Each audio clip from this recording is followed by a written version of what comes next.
Everyone, চলে এলাম নতুন একটা ভিডিও নিয়ে। 5ই ডিসেম্বর ছিল আমাদের একটি বিয়েবাড়ি অনুষ্ঠান, যেখানে কিন্তু সকাল সকাল আমরা রেডি হয়ে বেরিয়ে পড়েছি, যেহেতু অনেকটা দূর যেতে হবে।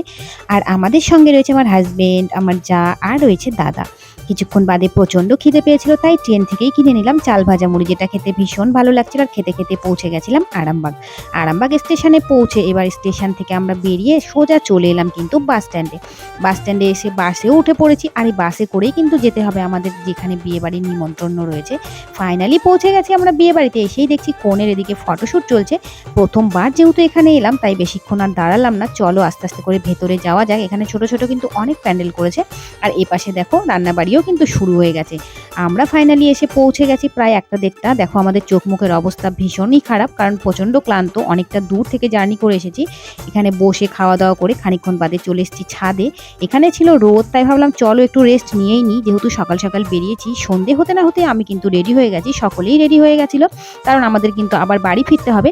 আর এখানে দেখো খাবার প্যান্ডেলটা কি সুন্দর করেছে, ভীষণ সুন্দর লাগছিল, তাই তোমাদের দেখালাম। এদিকে কিন্তু আমাদের নতুন কনের বসার জায়গাটাও কিন্তু ভীষণ সুন্দর হয়েছে, সেটাও তোমাদের দেখিয়ে দিলাম। আর এদিকে আমাদের নতুন বর এসে কিন্তু বসবে, দেখো কি সুন্দর কোলবালিশ দিয়ে করেছে। আর এখানে বাজছিল কিন্তু সুন্দর একটা সানাই, যেটা প্রথমবার আমি দেখলাম এভাবে সানাই বাজতে, সেটা তাই তোমাদের সাথে শেয়ার করলাম। আর দেখো খুব তাড়াতাড়ি আমি রেডি হয়েছিলাম, কেমন লাগছে আমাকে অবশ্যই কিন্তু কমেন্টে জানিও।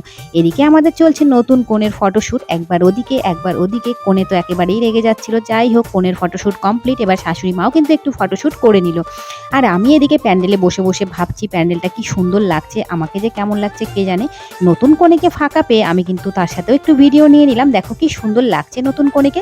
এবার কিন্তু একটু খেয়ে নিলাম স্ন্যাক্স, কারণ এরপরেই কিন্তু আমরা বসে গেছি খেতে, যেহেতু আমরা বাড়ি চলে যাব। এখানে ছিল মেনু কার্ড, তোমাদের দেখালাম। আর খাবার দাবারও ভীষণ টেস্টি হয়েছিল। আর আমরা যে কজন এসেছিলাম আমরা কিন্তু সকলেই বসে পড়েছি খেতে। আর এবার চলো তোমাদের নতুন কনের আর বরের ছবি দেখাই, কেমন লাগলো অবশ্যই জানিও। টাটা।